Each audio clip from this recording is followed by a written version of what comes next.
Pernahkah kamu merasa hidup sudah berusaha dijalani dengan baik namun hati tetap gelisah? Rezeki terasa sempit, pikiran terasa berat, dan ketenangan seperti sesuatu yang mahal untuk dimiliki?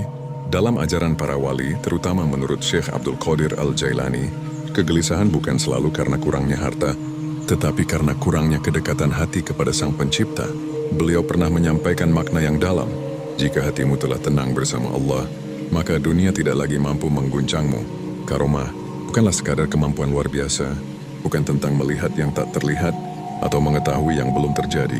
Karomah yang sejati adalah ketika hatimu tetap tenang, meskipun badai hidup datang bertubi-tubi. Karomah adalah ketika kamu tetap bersyukur saat rezekimu terasa sempit. Karomah adalah ketika kamu tetap sabar, meskipun doamu belum terjawab.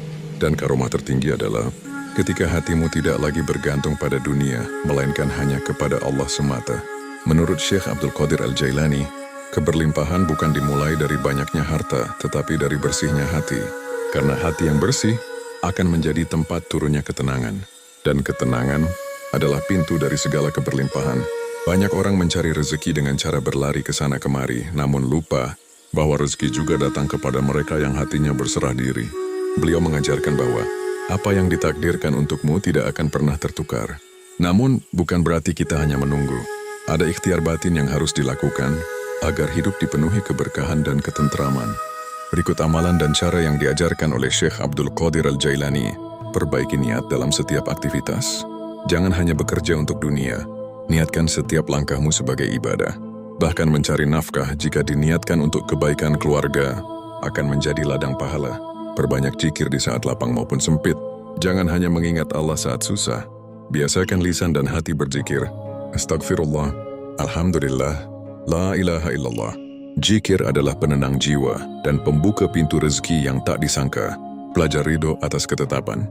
Tidak semua yang kita inginkan baik untuk kita. Kadang yang tertunda adalah bentuk perlindungan. Kadang yang hilang adalah bentuk penyelamatan. Menjaga hati dari iri dan dengki. Hati yang dipenuhi iri akan sulit menerima keberlimpahan.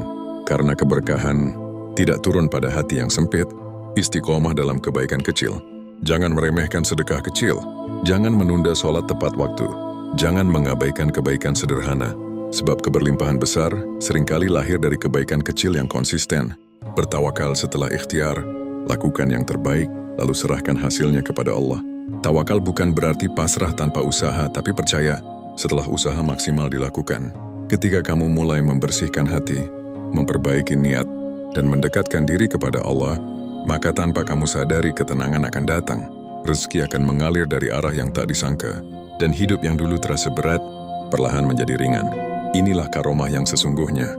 Bukan tentang menjadi luar biasa di mata manusia, tetapi menjadi tenang di hadapan takdir.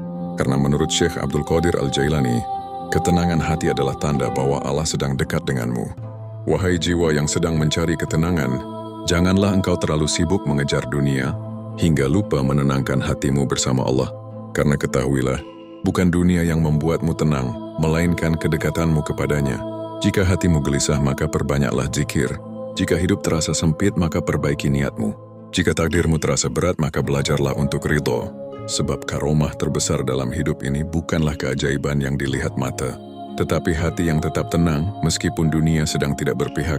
Bertawakallah setelah engkau berikhtiar dan percayalah, apa yang telah Allah tetapkan untukmu tidak akan pernah tertukar oleh siapapun. Semoga hatimu dikuatkan, rezekimu diberkahkan, dan hidupmu dipenuhi ketenangan. Amin. Jika kamu merasa ini berbicara tentang hidupmu, beri like sebagai tanda syukur. Tulis di komentar apa yang sedang kamu rasakan, karena bisa jadi ceritamu menguatkan orang lain. Dan subscribe, agar kamu tidak melewatkan pesan-pesan yang mungkin sedang dipersiapkan khusus untukmu. Tenang, yang sedang berproses tidak pernah sendirian.